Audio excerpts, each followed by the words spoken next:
A realidade do futebol, de fato, ninguém sabe. Ninguém sabe, porque ninguém sabe a extensão do que vai acontecer. A gente não sabe a realidade de nada, na verdade. De nada. Né? E o futebol está dentro desse contexto. Exatamente, ele está nesse guarda-chuva. Por exemplo, ontem nós tivemos lá, e estudos já estão, a Forbes, por exemplo, fala em 15 bilhões de dólares em diminuição da arrecadação do esporte no mundo. Imagina isso dentro da representação do futebol brasileiro. Então, isso é fato. E aí o presidente Romildo, no final da entrevista, ele coloca também uma certa decepção com relação ao Renato, né? E as ações como cidadão do Renato, e que me parecem também algo que a gente vai aí discutir durante a semana, porque isso entristeceu, de certa maneira, muitas pessoas que têm no Renato a figura do ídolo, né, Meneghete? O Tagor, como é que é isso aí, Tagor? Eu não consegui, eu tive uma dificuldade para ouvir o que disse o presidente Bolzan, confesso isso a vocês. O áudio chegou para o nosso estúdio aqui muito baixo, talvez, espero que não na casa dos telespectadores, mas o que o presidente Bolzan está descontente aí com o Renato? Tá, primeiro ponto, tá? Acabou entrando uma sonora, uma fala do presidente Romildo sobre algo que também foi questionado, inclusive pelo Sérgio Boas, se não me engano, a respeito da presença do Renato na praia, jogando futebol. Mais uma vez, o presidente do Grêmio adotou aquele tom que ele vinha adotando anteriormente, Meneghete. Diz que o Renato está de folga, né? Porque ele está liberado nesse momento, desde ontem os jogadores eles estão de férias, e que cada cidadão deve assumir as responsabilidades individuais pelos atos que comete. Ou seja, o presidente disse que o Grêmio não tem muita coisa a ver com o fato do Renato estar jogando futebol na praia e diz que isso é uma responsabilidade dele como cidadão e ele que arque com isso. Lavou as mãos, de certa forma, o presidente do Grêmio. Sobre o Everton, e aí voltando para o debate a respeito da possibilidade de venda. Segura o Everton. Vamos falar sobre esse negócio do Renato aí. Peraí. Como assim não tem responsabilidade?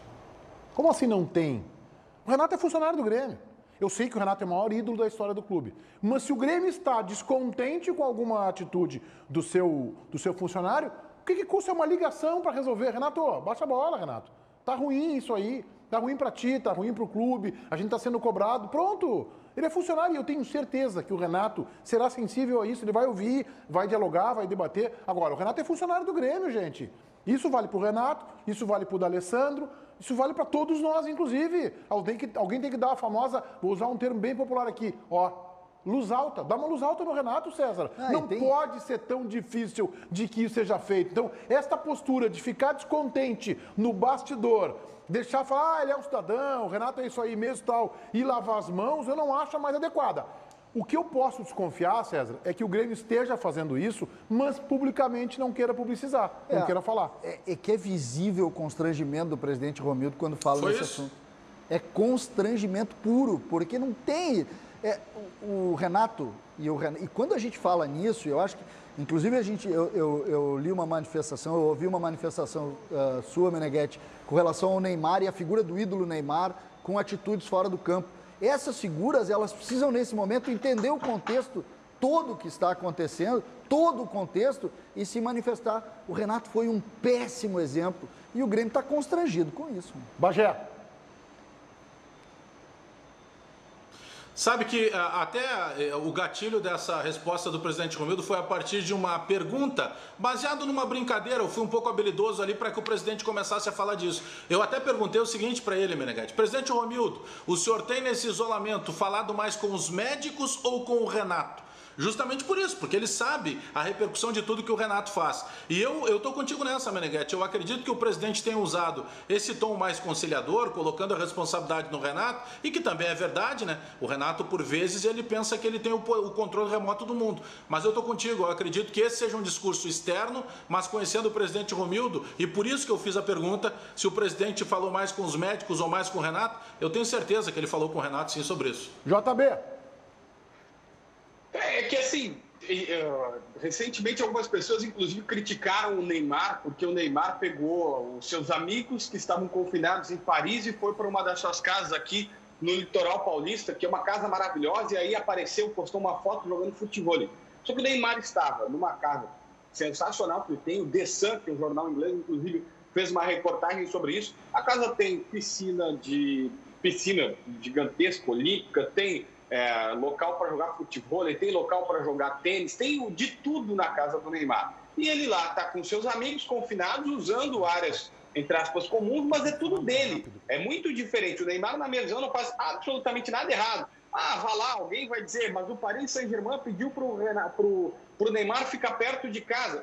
O Renato Portaluppi também não está perto de casa, ele está no Rio de Janeiro. E todo mundo aceitou essa situação. O problema não é tu estar na casa de Paris, de Londres, do Rio de Janeiro. O problema é tu dar um mau exemplo e ainda poder contaminar. O Renato, que é um cara, pode se contaminar outras pessoas, parar no hospital e o Grêmio daqui um pouco... Meneghetti, eu nem vou pensar num quadro pior, e ninguém quer isso, evidentemente, mas o Renato pode pegar o coronavírus e daqui a pouco retoma a temporada com o Renato debilitado com algum problema de saúde. Não, por isso que está errado. Se ele tivesse ficado na casa dele, no condomínio, em algum outro lugar, beleza, o problema é justamente esse mau exemplo. E já aproveito para fazer uma correção, porque eu não vi nada errado que fez o Neymar, por exemplo. Ele está na casa dele.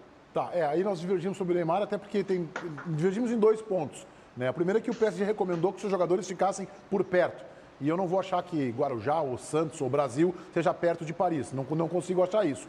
E segundo é que ele está lá jogando futebol com 7 ou 8 pessoas e eu duvido que essas 7 ou 8 pessoas estejam em confinamento. Elas estão circulando, entram na casa, saem na casa, vai na casa da namorada, vai na casa do amigo, estão circulando. Aí alguém poderá dizer, sim, mas vocês aí da imprensa, sim, mas essa é uma atividade essencial. Levar entretenimento, levar informação é uma atividade essencial para a população. Inclusive, as audiências de televisão, de rádio, da mídia geral, aumentam muito nessa época, quando há uma pandemia como essa. Então, mas daí a gente tem a divergência, eu respeito a posição do JB e eu tenho a minha. Agora, sobre o Renato, o JB levou um caso, que é o caso extremo. Que o Renato se contaminar, que ninguém quer, e não, a gente sabe que não vai acontecer. Eu espero que o Renato esteja tendo outros cuidados internos que não apareçam para que isso não aconteça. Agora, que o exemplo que ele passa para a sociedade, quando as autoridades cariocas pedem que a população não vá à praia, não compareçam à beira de praia, não vá lá, ele vai lá 2 vezes, joga futevôlei, ok, passou por acidente, foi involuntário, posso pensar isso. Talvez alguém do Grêmio tenha conversado com ele. Mas depois ele foi flagrado, César, no final de semana com os amigos, conversando, encaminhando na beira da praia. Está errado, gente. Eu não vou mudar meu ponto de vista. Está errado.